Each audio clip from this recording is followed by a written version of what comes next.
எல்லோருக்கும் வணக்கம்ப்பா. ஏன்னா நான் வந்து மூலிகை சாம்பிராணி தூள் பற்றி ஒரு வீடியோ முதல்லே போட்டிருக்கேன். ஆனால் என்னென்ன பொருள் யூஸ் பண்ணுறேங்கிறது உங்களுக்கு ஒரு டவுட்டாகவே இருக்கும். நான் என்னென்ன யூஸ் பண்ணுறேன்னு உங்களுக்கு இந்த வீடியோ மூலம் நான் உங்களுக்கு காமிக்கிறேன். இதுதான் மருதாணி விதை. மருதாணி விதை வந்து மிகவும் ரொம்ப நல்லது, மகாலட்சுமி அம்சம்னு முதலே சொல்லியிருக்கேன். நான் மருதாணி விதையை அதோடு சேர்த்துக்கிட்டால் ரொம்ப நல்லது. இது வந்து நாய்க்கடுகு, இதுவும் கண் திஷ்டியை போக்க வல்லது. இது வந்து வெண்கடுகு, இதுவும் கண் திஷ்டி பார்வை எல்லாத்தையும் நீக்க வல்லது இது. அதுக்கப்புறம் இது வந்து குங்குலியம், மிகவும் வாசமானது, மகாலட்சுமி அம்சம் இதுவும். இது வந்து வேப்பிலை பொடி. வேப்பிலை பொடி இது வந்து பூச்சி கீச்சி இந்த தொந்தரவுகள்லாம் வந்து அது இல்லாமல், வீட்டில் இருக்க பூச்சி தொந்தரவு எதுவும் இல்லாமல் பண்ணும்.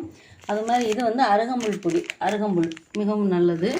சாம்பிராணி, வாசத்துக்கு சாம்பிராணி. அதுக்கப்புறம் பச்சை கற்பூரம். பச்சை கற்பூரம் வந்து பாசிட்டிவ் எனர்ஜியை கொண்டு வரும். எதிர்மறை எண்ணங்களை இது பண்ணிவிட்டு நேர்மறையான எண்ணங்களை வீட்டுக்குள்ளே கொண்டு வந்து தரும். அது உங்களுக்கு எல்லாருக்குமே தெரியும். நம்ம வாசனைக்காக மேலும் ஜவ்வாது சேர்க்குறோம். அதுக்கப்புறம் ரோஜா இதழ். இது வந்து மறிக்கொழுந்து. இன்னும் வெற்றி வேர் இருக்குது, அது கொஞ்சம் காஞ்சிக்கிட்டு இருக்குது வெற்றி வேர். இந்த பொருள் எல்லாம் சேர்ந்து தான் நம்ம அரைக்கிறது.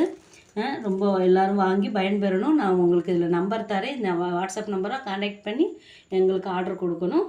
ரொம்ப நன்றி.